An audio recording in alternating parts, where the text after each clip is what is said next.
attended tonight's event. We're very fortunate to have this event on our campus, and let's give a warm welcome to my wonderful father, Mr. Thondup Tsering. Thank you.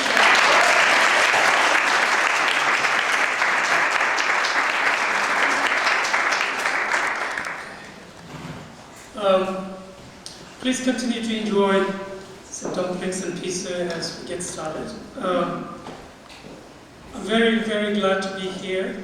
But before I begin my presentation, I want to put out a disclaimer that I'm standing here and speaking to you not as an employee of UMass, nor am I representing any organization. I'm speaking to you today as a Tibetan refugee.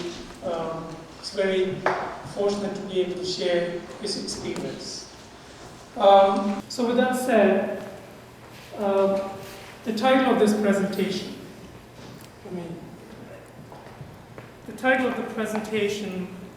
is called KID 382.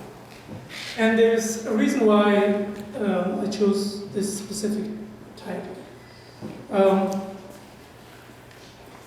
Tibetan names can get very confusing. Someone's first name can be another person's last name. Two siblings might have the same first name and very different last name, even though they are the same parents.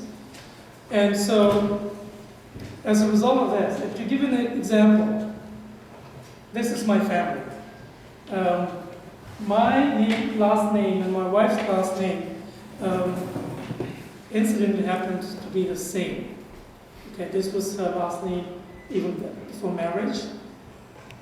And then you will see that both my daughter and my son, even though we are the same parents, their first names are identical and their last names are very different. I know we had a lot of questions and confusion around their names when we first got them admitted into the Amherst school system.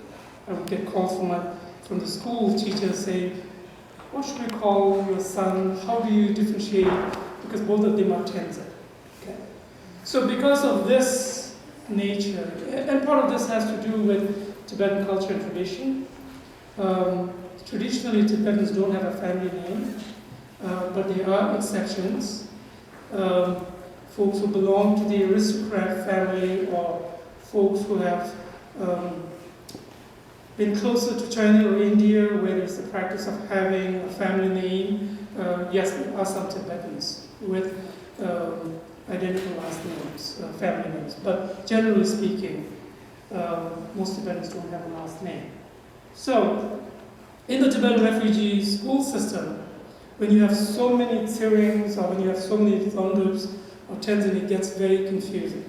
So what they do, just as you have social security numbers here, every Tibetan refugee child is given an aluminum plate, which is a round thing with the number, and the hole is where they will put a string, and every refugee child in the Tibetan Children's Village will have this tied around their neck. And so that's how teachers, the office staff will identify and say, I want Thondup 382 to come to the office. Okay. So that's the reason behind why I chose the title of KID 382. So KID 382 was born in the Sakha region in western Tibet. Now, contrary to popular belief or understanding, Tibet is not a little small country tucked high up in the Himalayan mountains, or this notion of a Shangri-La that is unreachable. Tibet is a big country. No doubt it's a landlocked country, but the size of Tibet is 2.5 million square kilometers, which roughly translates into 1/4 of current or present People's Republic of China. It is almost the size of the whole of Western Europe. In terms of this country, if you put all the Rocky Mountain states together, that's how big Tibet is. The other thing about Tibet is all the major rivers of Asia, River Brahmaputra, Indus, that flow in India, the Yellow River in China, Mekong River in Thailand. All these rivers originate from Tibet. And these rivers give livelihood and sustenance to millions and millions of people who live down the stream. Likewise, Tibet is referred in Chinese as Shizhen, which literally translates into the Western treasure house. Okay? And part of that is because, according to official Chinese record, Tibet has more than 126 mineral resources. That includes lithium as well as uranium. And so it's no wonder that Chinese refer to Tibet as the Western treasure house.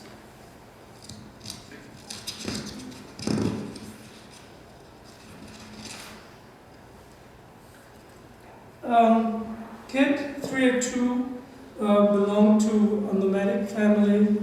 And what that means in Tibet is this is a family with, along with hundreds of other nomads, who live in a yak-hide tent. The black structure here is a tent that is weatherproof, made out of yak hide. And so this is their living room, their bedroom, their kitchen, everything in one. And they live with their animals, typically goats, sheep, horses, and yak. Okay. The male is yak, the female is called deer. Okay. Yes, Tibet during that time did not have cars or buses or computers, no TVs, no cell phones, but life was peaceful at an easy pace. Everyone was happy. There was no, one of the things that I've experienced coming to this country is the stress level. You know, the watch, the clock sort of really pushes me. I almost sometimes feel like I can't make my own decision. This clock is dictating what I do and where I do and where I go. So life in Tibet, I would say, was very peaceful, quiet. I think people are more in tune with nature.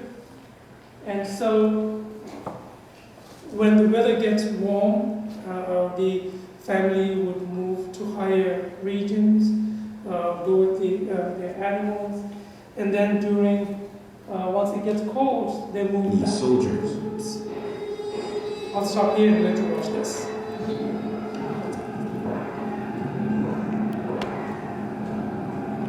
The rioting lasted 3 days. It was put down violently and rapidly. Freedom was gone.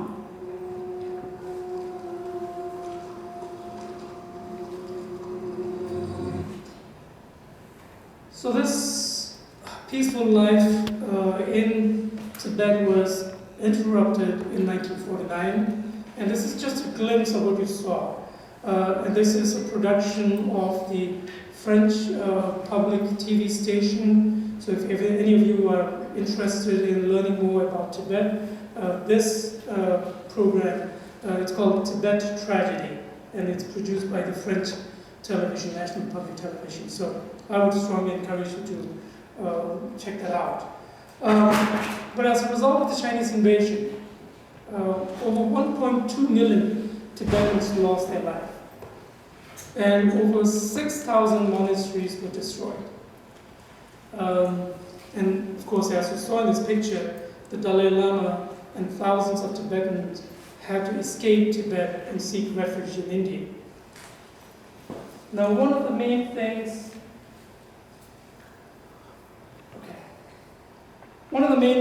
or the target of the Chinese invasion was the Buddhist monasteries. And this is a picture of one of the 3 monastic universities of Tibet called the Tibetan Monastery. This is the seat of the Gelugpa tradition of Tibetan Buddhism. In Tibet, we did not have secular schools nor colleges, so the pride of the family, or the tradition, was that every family made sure that they had at least one or more of their children attend a monastery or nothing. And typically, families would brag about this and say, I have 3 of my sons in the monasteries. Okay. Now, this is before the Chinese invasion. And here is what it looks like, okay, after the Chinese invasion. And part of the question is, why were the monasteries specifically targeted? And the reason is the Chinese invasion, even though they came in as what they call liberators, was really to sort of target Tibetan culture and tradition so that they could legitimize their occupation of Tibet. Okay. So I'm not going to go more details into this. I think it's a different presentation. But what happens is, as you saw in the film, once the Dalai Lama was successfully able to cross the border and the government of India gave refuge to him, and he was followed by thousands of other Tibetans who literally walked and trekked across the Himalayas. Once they reached India, the government of India sort of tried to do their very best to accommodate Tibetans.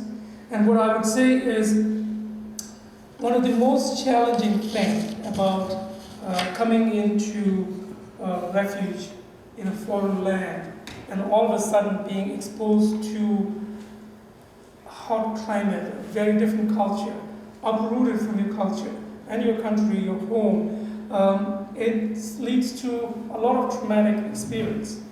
And if you looking at this picture, you see a group of nomads, the refugees coming into India, and then the government of India doing its best to sort of welcome them, receive them, provide the basic necessity by putting them up in these tents.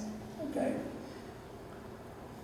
But as more and more refugees kept pouring in, they had to do something about resettling or rehabilitating the Tibetan refugees in India. And one of the things that they came up with early on was the government of India always wanted to construct roadways on the high Himalayan mountains, but they were handicapped in terms of not getting people willing to go up in those high regions and work. And when we talk about road construction work, unlike the machines and tools that you have here, they did not have any tools, so it's really physically working with your bare hands. Was that too loud? We good? Okay. So the road construction work, even though it was perhaps one of the most difficult work that a Tibetan nomad or a semi-nomad or a trader had ever done, but this was really their best option, because at least this offered them an option to be working high up in the mountains where the Tibetans are much more accustomed to and used to. But as I said, this was no easy job, and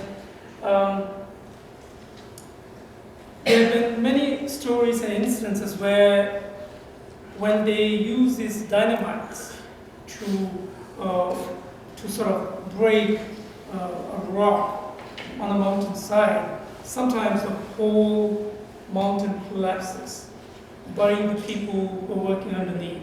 And there have been many such tragedies.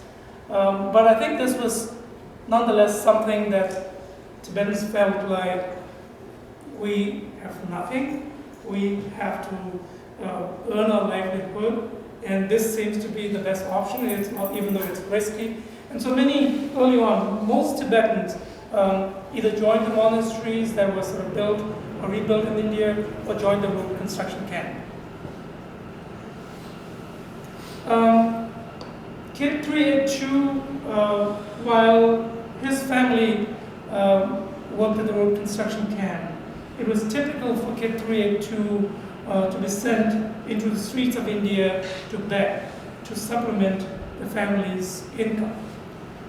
It was also a very common sight to see in these road construction camps where these workers lived in tents, to find very young children, 2 years, 3 years, or younger, were tied to a rope around their waist, and then the other end of the rope is tied to the tent, so that this was the parents' way of making sure that at the end of the day, when I come back, or during lunch break, when I come to feed my child, at least my child will be there. Because it's too risky to take the child with you to work, because you cannot be certain that you'll be able to return back to the tent at the end of the evening. So this is how the Kid 382 family spent several years, and Kid 382, as mentioned, would hit the road, beg for money, and whatever he was able to get, he would bring back and give it to his family. Now, around 1964, at the road construction camp, the word reached that the Dalai Lama, who is the spiritual and the political leader of Tibet, had started what is called a nursery for Tibetan refugees. Because his concern was, as a result of this exodus and trek across the mountains, many people lost their life, many suffered from snow blindness, frostbite, some fell into these crevices, because typically they would hide during the day for fear that the Chinese soldiers might capture them, and then they would trek through the night. And as a result of this, there were many, many orphans and destitute children roaming the streets of India. And His Holiness felt that these are the futures of Tibet.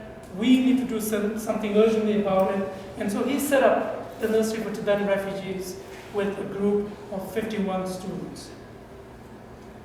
And when the word reached, this is an illustration of what the situation at the nursery was. The objective of the Nursery for Tibetan Refugees was to provide the basic necessities of life and keep the child there until they attained the age of 6. Once they attained the age of 6, they would be sent off to special schools that the government of India had started specifically for Tibetan refugees. So this was the goal of the nursery, and the conditions were very bad. The fact that this nursery doesn't have any funding, any resources, it's really dependent on volunteers and aid organizations and donations. There were times that, as this example illustrates, that several students had to sleep on one bed and share a blanket and a mattress. There are numerous examples where in the nursery, children will go through certain literary class that they would pass, but they wouldn't be promoted to the next because there is no classroom that they can move on, or no teachers, no textbook, so they would stay in that and again repeat that. So in terms of Kid 382,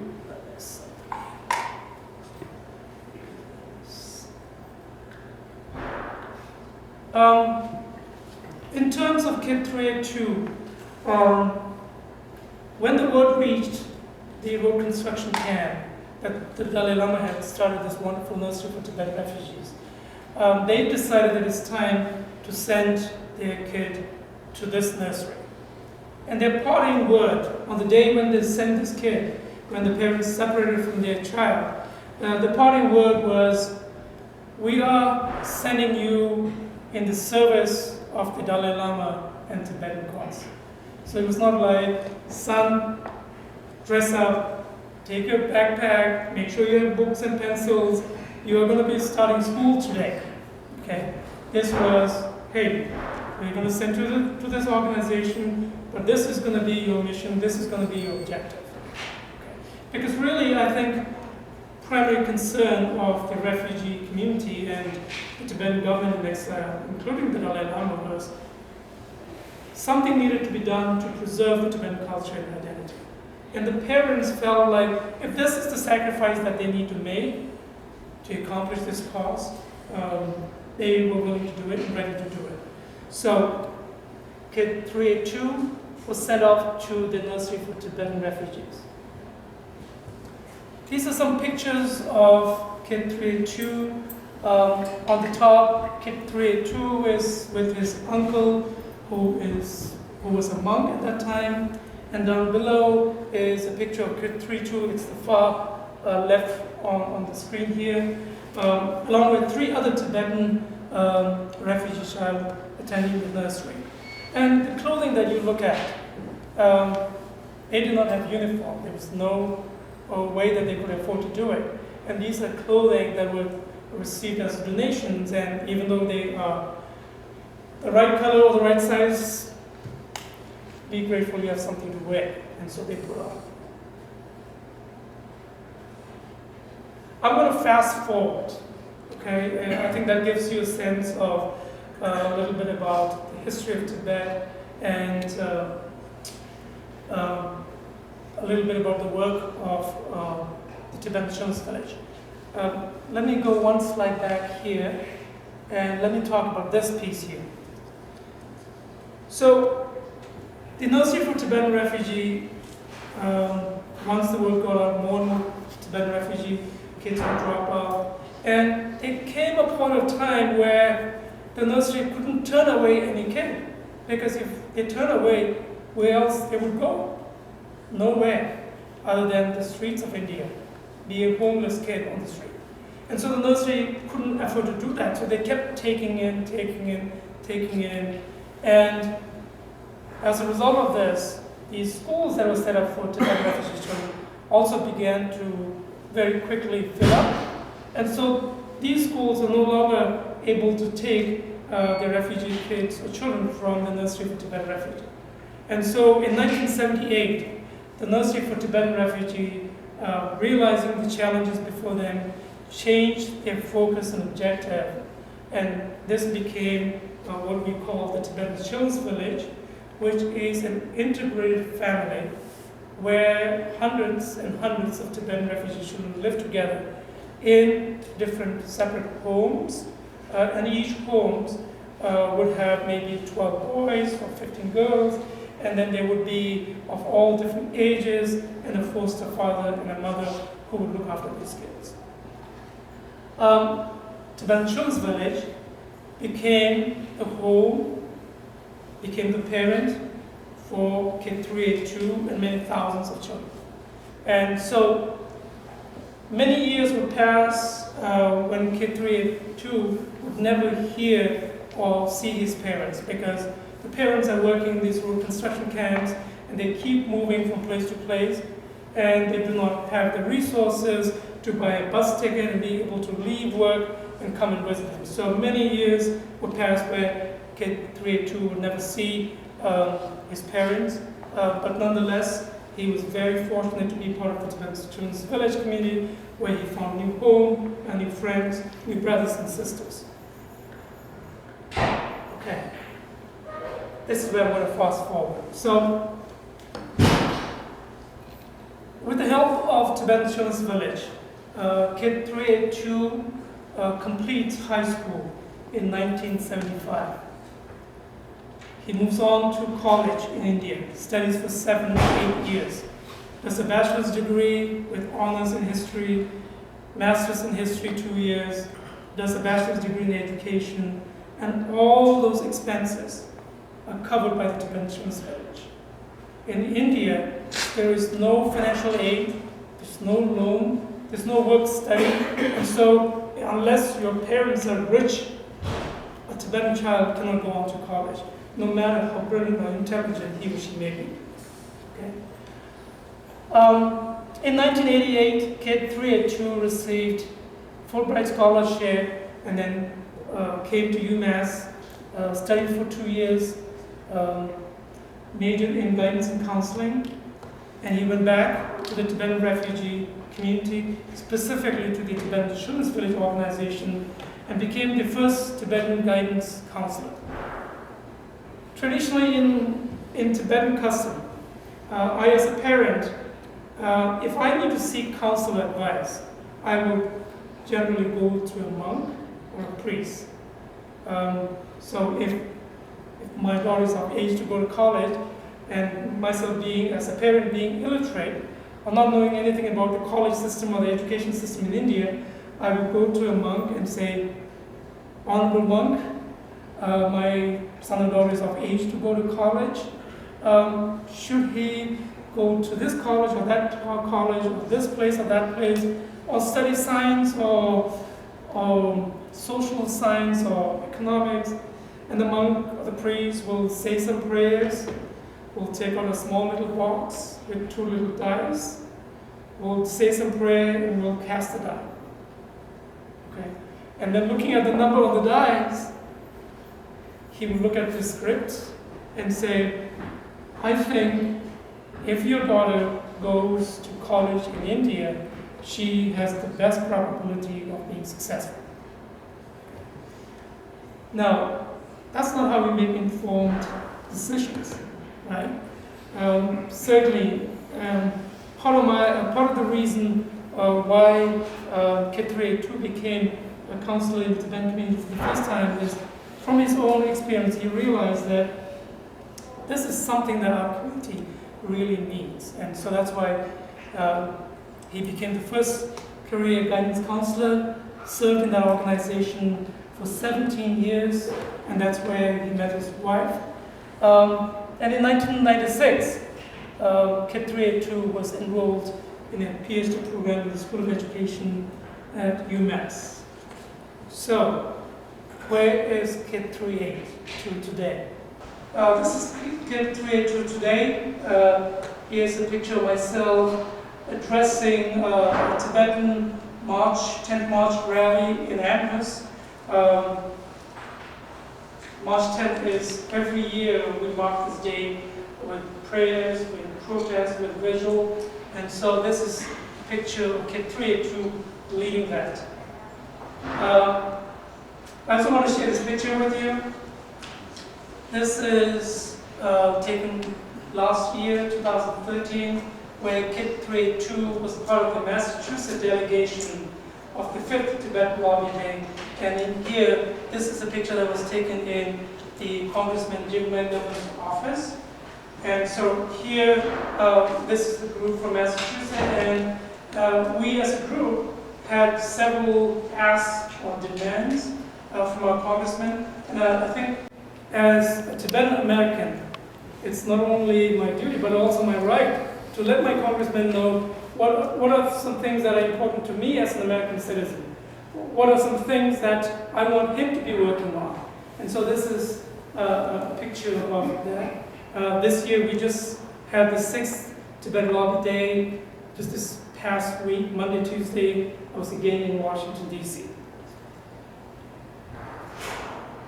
Now, I'm today in a position to effect change, make a difference, and I owe all this to the Tibetan Children's Village. Of course, I had to work hard, but had the Tibetan Children's Village not taken me under their care, gave me access to higher education, paid money, and once I was done with my education, welcomed me back, gave me a job, a place to live, I wouldn't be here today. Typically, in a nomadic family, being the eldest in the family, it would be my responsibility to take on the father figure role and really take care of the family, to take care of the animals and the younger siblings.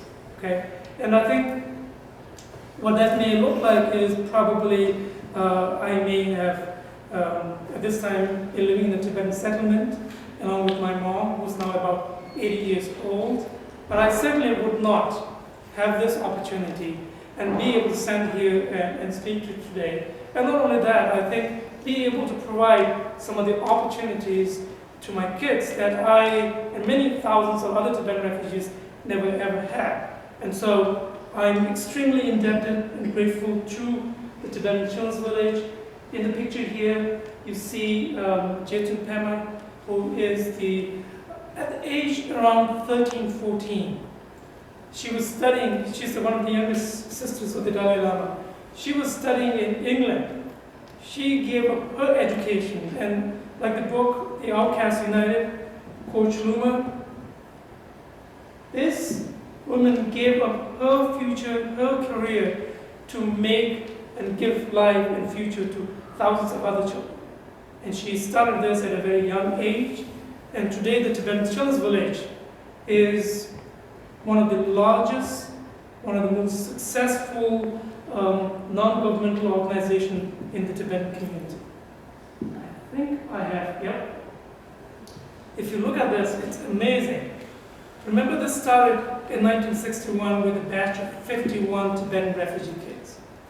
Today, 8 residential schools, 4 daycare schools, 3 vocational training centers, 3 old people home. See,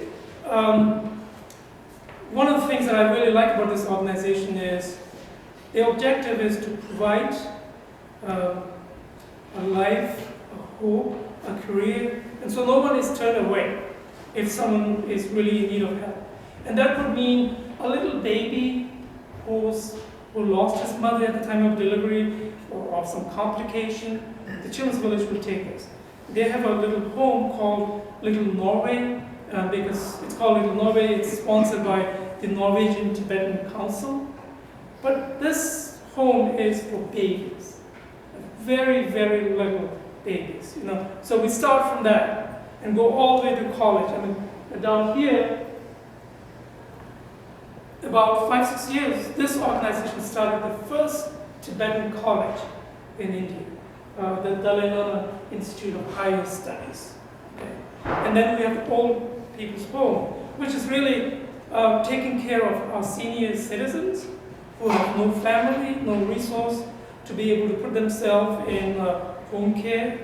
The Children's Village will take them and will give them a place to live, provide the basic necessities and activities for them to engage and be involved. Okay? Currently, it has over 16,000, almost 17,000 children under its care, and I would say about more than 25,000 have already gone through the Tibetan Children's Village.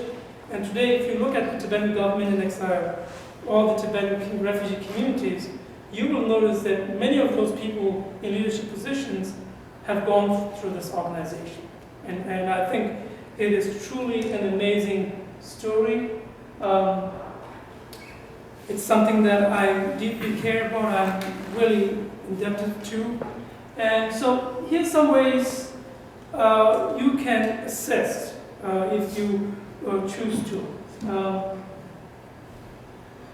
You can sponsor a child at the rate of $40 a month, which is little more than what it would cost a 30-pack Budweiser.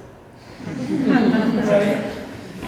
If you break it down, maybe a Starbucks coffee that you might have to sacrifice a day.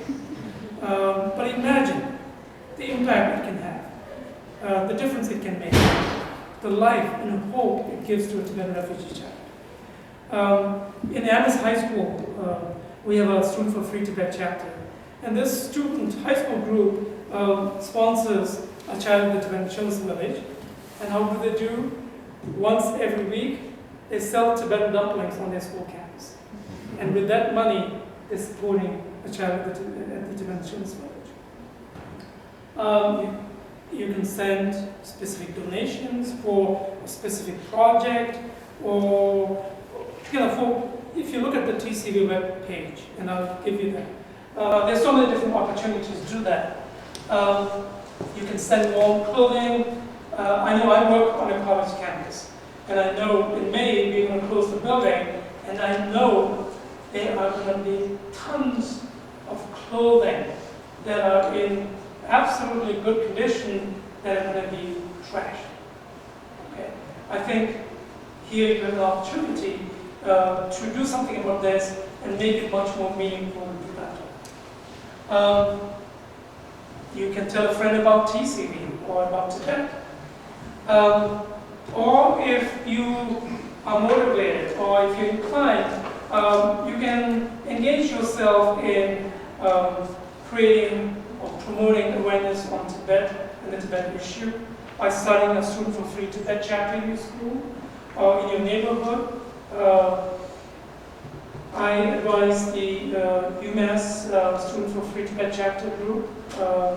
It's a lot of fun. I think it's it's again another opportunity for students to really make a difference. And what you learn from Coach Bloomer is one person, an ordinary person, just like one of us, if we have the drive and the passion, we can make a difference. So these are just some examples of how you can get involved and make a difference if you choose to. This is the web address and the email of the Tibetan Children's Village. Again, if you go onto this web page, you will find a lot more information. There is the bank account number or ways that you can sponsor.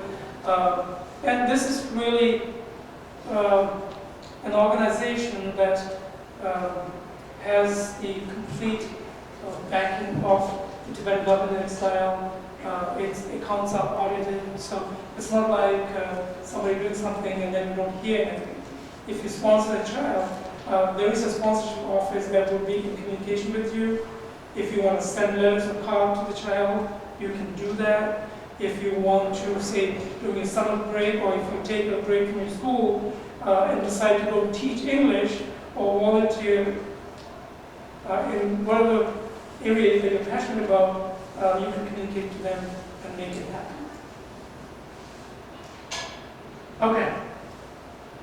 I think I talked about 40 minutes. So, open to questions. By no means I'm a scholar or a historian or expert on Tibetan, but what you can expect from me is an honest, upfront perspective that I have. Questions? I think being on a college campus, usually the first one is great. So what sort of actions does Students for a Free Tibet take? What's their goal? What are the initiatives that they take? Awesome. The Student for Free Tibet is an international grassroots student activism. Okay. So their primary goal is to promote awareness about the Tibetan cause and issue and to garner support for it. And they do this by grassroots campaign, letter writing campaign, signature campaign, fundraising, movie screening, having a presentation on Tibet, showing a specific movie, following up with a discussion. So there are a number of things and ways that you can sort of promote the Tibetan cause. I think youth have an important role and tremendous power. What happened in South Africa, the fall of apartheid, I think much of that credit goes to the youth, right? And so I think as youth, as young people, you have tremendous power to sort of, let me share you a story about Vermont, okay? Middlebury College, many years ago, we had a Tibetan student. His name was Nong. He was studying ethnomusicology. And as part of his research, he went to Tibet to record traditional Tibetan music and song and dances. The Chinese grabbed him, accused him of spying for US because he was here on a Fulbright scholarship. Okay? And that's absolutely not true. But what happened after that is the Amnesty International, human rights, the Vermont congressman, I forget his first name, but his last name is Leahy, Yeah. right?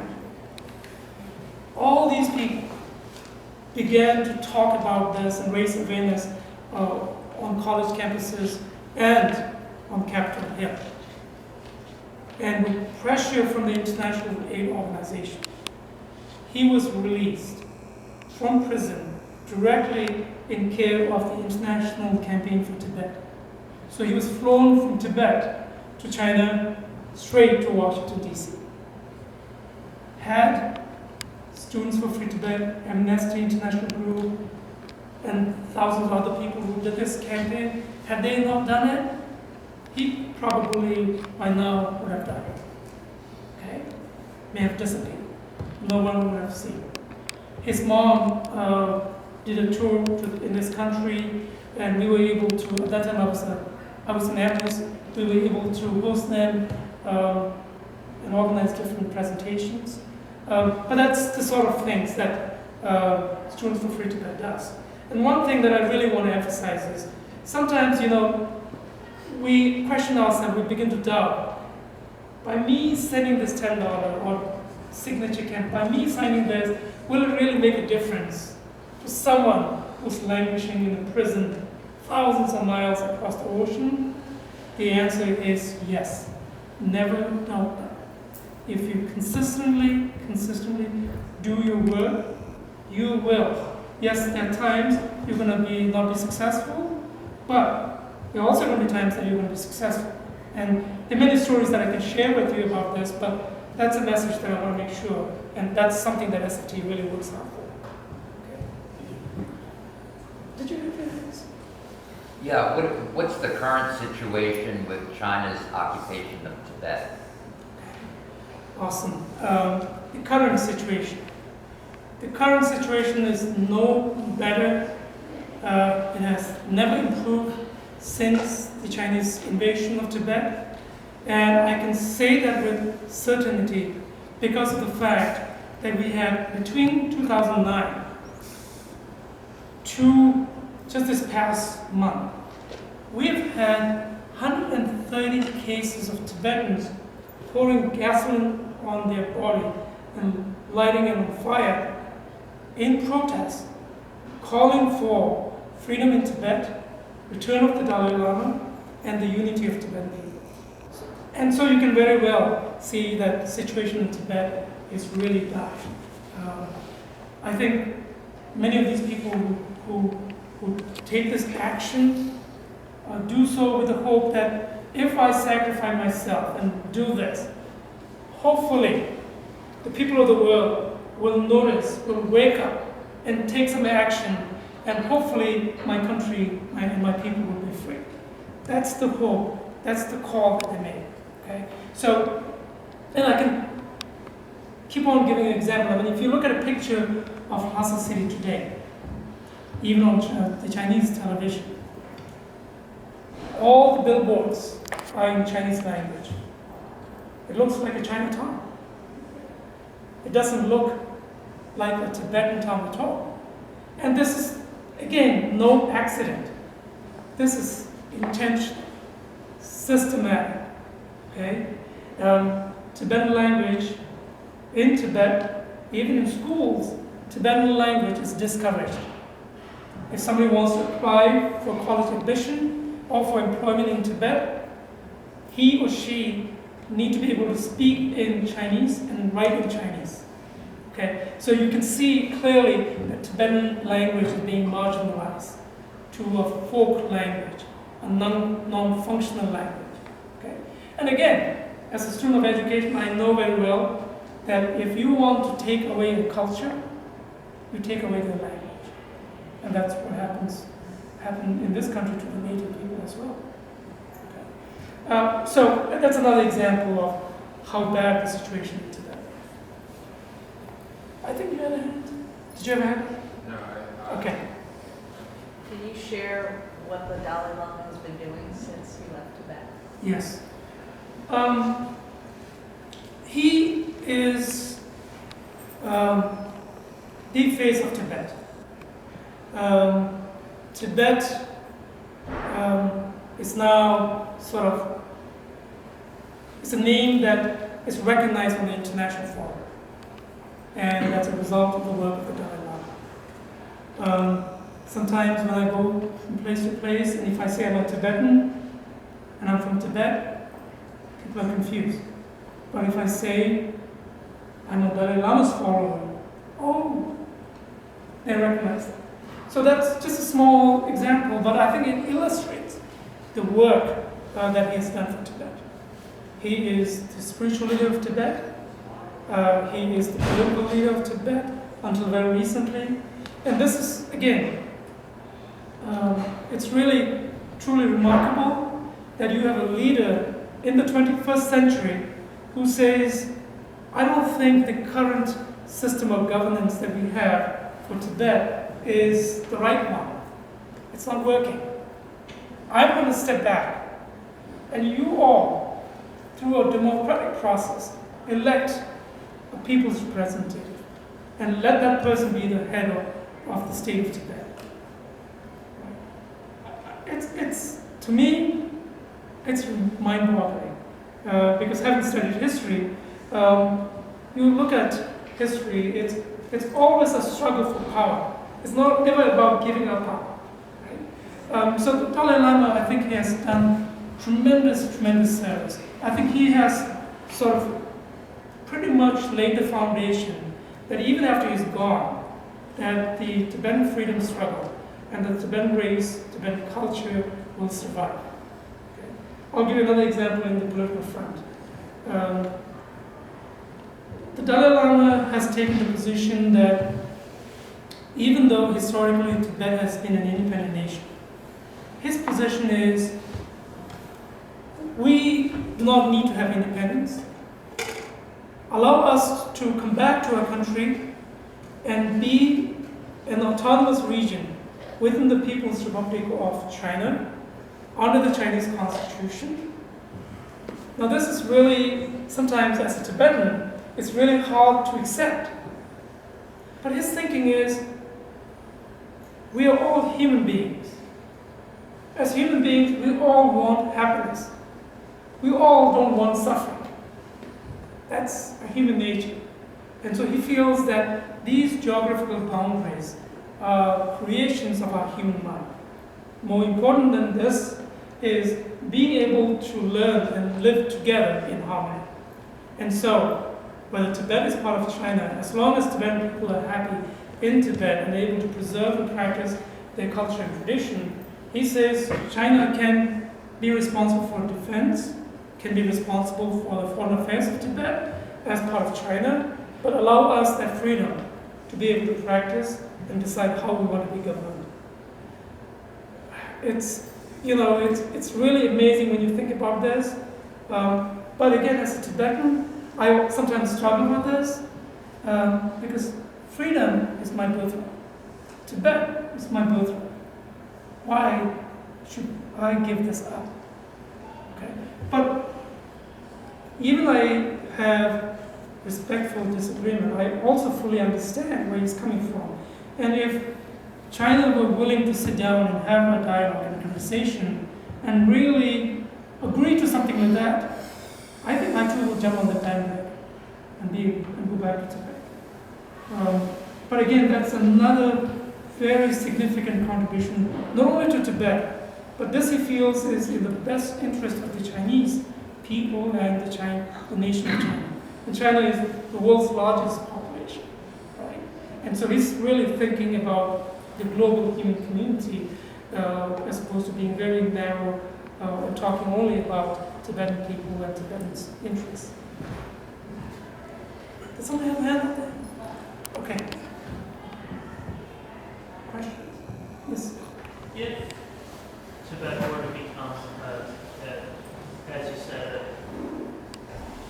an autonomous region, would it be similar to what's the government in Macau, or would it? What would that look like? Yeah. Is the question. I think it would look different from Macau or Taiwan because those are one country, two system model. But under the present People's Republic of China's constitution, there is already provision for minorities. As I said to you, the size of Tibet is 1/4 the size of People's Republic of China. And there are other minority nationalities. Okay? And the constitution actually provides that allowance, but the government doesn't respect and follow it. The Dalai Lama has also made this very clear, that when he is advocating for identity autonomy, he means it in spirit and in practice. Because there's some who, advocates of independence for Tibet will say, okay, that allows me to get my 1 foot inside Tibet, and then from there I'm going to fight for independence of Tibet. The Dalai Lama has said, no, that's wrong. When I say genuine autonomy, we mean genuine autonomy. And I think that's, again, to his credit, it's really remarkable because when I look at what's happening in the world, often our foreign policies are dictated by national interests, not necessarily what is the right thing as a global community. But what is the right thing for America? What is the right thing for France? What is the right thing for Russia? What will help me to get re-elected versus is this the right thing to do, even if I'm going to lose my seat or my election or re-election?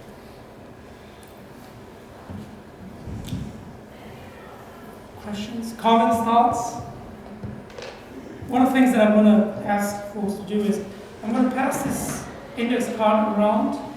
Would appreciate any thoughts, comments, questions, or if you have something specific about Tibet that you're interested in knowing more, if you write your name and the topic and your email address, I'll make sure to get back to you with resources on that specific thing.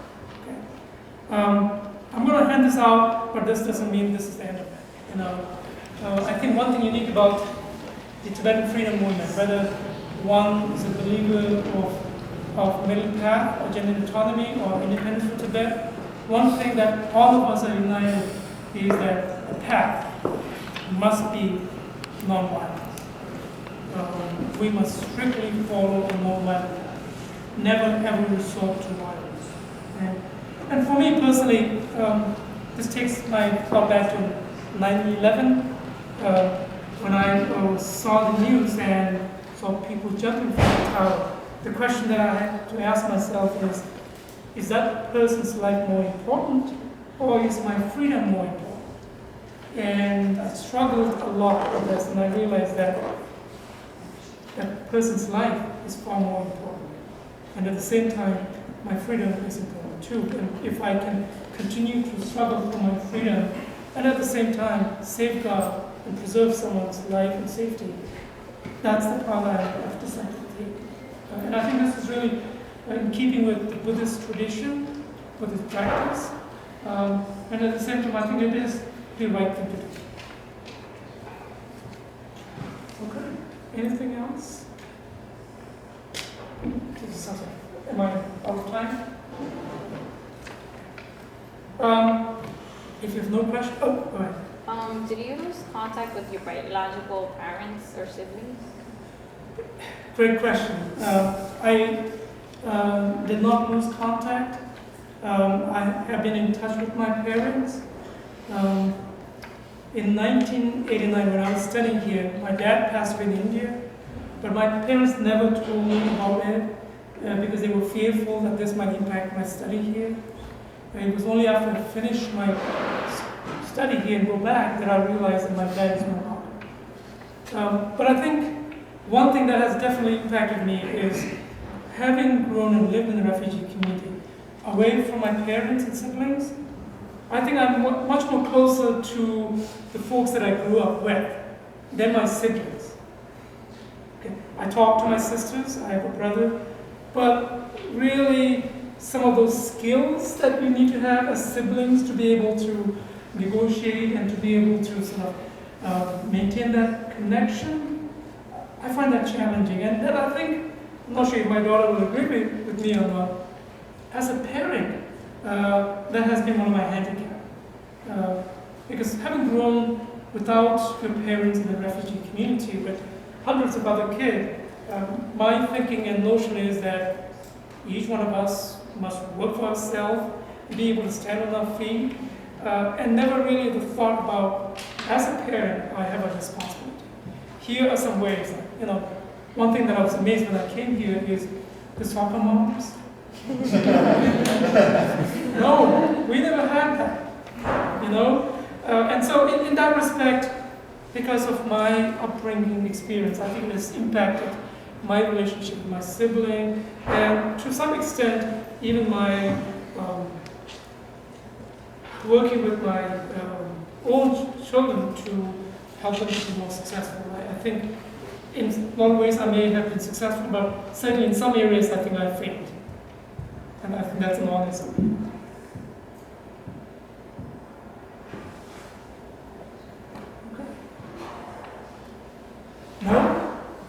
you have your hand? No. Okay. Well,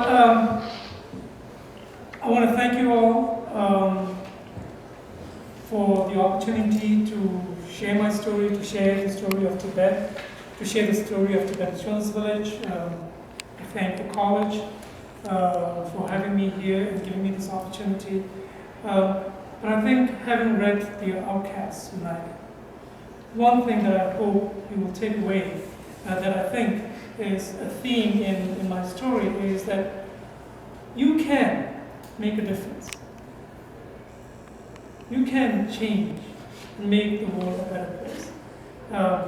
And so with that hope, whatever you're passionate about, find ways to make a change, make a positive change, because I think that legacy will last much longer.